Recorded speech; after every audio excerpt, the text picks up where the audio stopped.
semua KKB yang berada di wilayah perbatasan, mulai dari Sota sampai dengan kami di pulau-pulau dan gunung.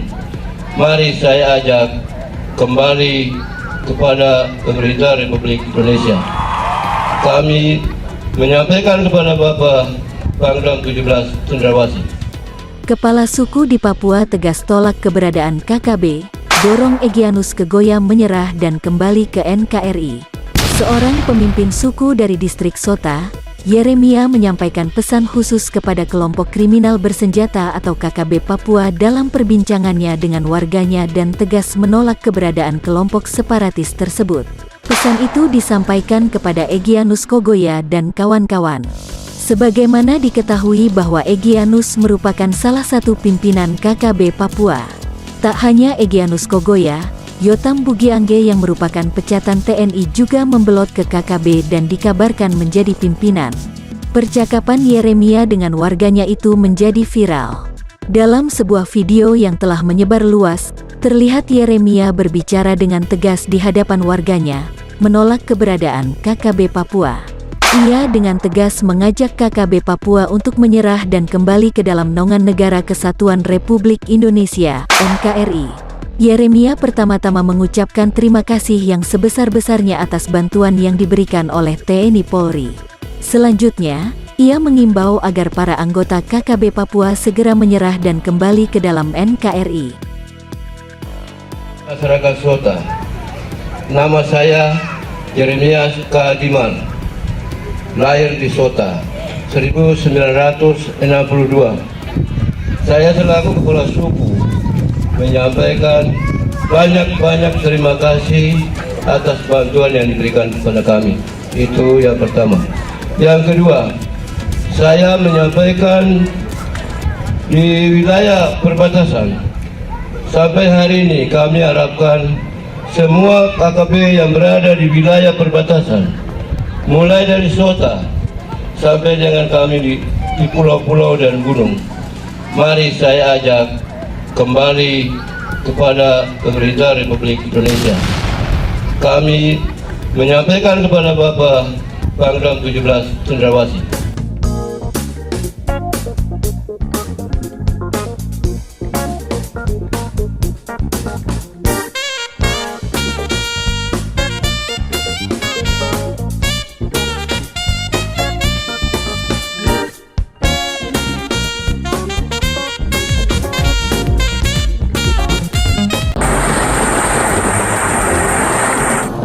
Setelah menjalani pelatihan militer dan bela diri selama berbulan-bulan, 3 pemuda KKB terdeteksi mulai turun gunung, kemungkinan menghilangkan kejenuhan setelah berbulan-bulan menjalani aktivitas yang membosankan.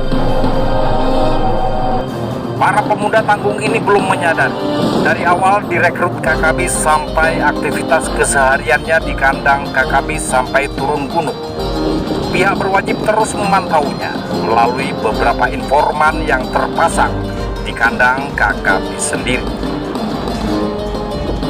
Mendapat informasi akurat, beberapa personel aparat TNI Polri mulai diterjunkan. Terlihat 3 KKB memasuki pasar di salah satu distrik di Papua. Perbedaan mencolok dari gaya ketiga pemuda yang telah digembleng KKB ini, memudahkan pihak aparat membedakan dengan warga lainnya. Dengan rasa percaya diri yang teramat tinggi, ketiga pemuda KKB mulai menuju kios yang ada di areal pasar tersebut. 2 aparat terlihat mulai mengekor langkah 3 pemuda KKB dari kejauhan, memastikan apa yang akan dilakukan ketiga pemuda tersebut. Para pemuda pengangguran ini selanjutnya mengeluarkan kartu tanda anggota salah satu organisasi militer separatis dan menunjukkannya pada pemilik kios. Rupanya hal ini dilakukan anggota KKB baru ini untuk minta uang dan rokok. Sebelum memperoleh apa yang diminta, sekonyong-konyong 2 prajurit TNI yang juga adalah orang asli Papua sudah berdiri di sampingnya. Seperti tak peduli dengan kehadiran 2 prajurit ini, ketiga pemuda terus memaksa minta uang dan rokok pada pemilik kios.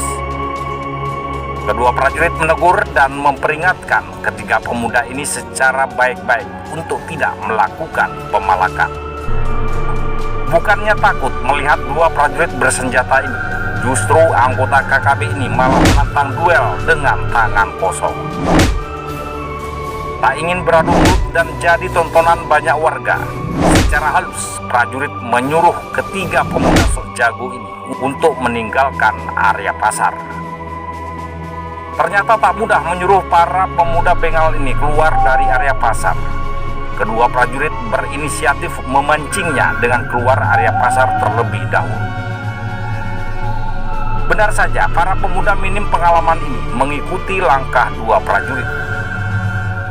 Saat berada di tempat yang sepi, menunggu ketiga pemuda mendekat, salah seorang prajurit memilih duduk menghisap kretek kesukaannya sembari memperhatikan rekannya yang mulai melepas rompi serta senjatanya. Saat ketiga pemuda mulai mendekat, tanpa babi bu, sang prajurit mengeluarkan pukulan dan tendangan andalannya. Hanya sekali gebrak, dua KKB delosor tak sadarkan diri mencium tanah padas. Melihat keahlian bela diri prajurit yang tak pernah dilihatnya selama digembleng di markas KKB, satu pemuda KKB berusaha kabur menyelamatkan diri. Tapi sayang, usahanya sia-sia. Sang prajurit handal berhasil mencengkeram pundaknya dan satu bantingan berhasil melumpuhkannya. Ketiga anggota KKB ini tak menduga yang dihadapi adalah prajurit berkemampuan bela diri tinggi. Mereka mengira kemampuannya sudah cukup mumpuni untuk menaklukkan prajurit TNI usai digembleng bela diri ala KKB di markasnya.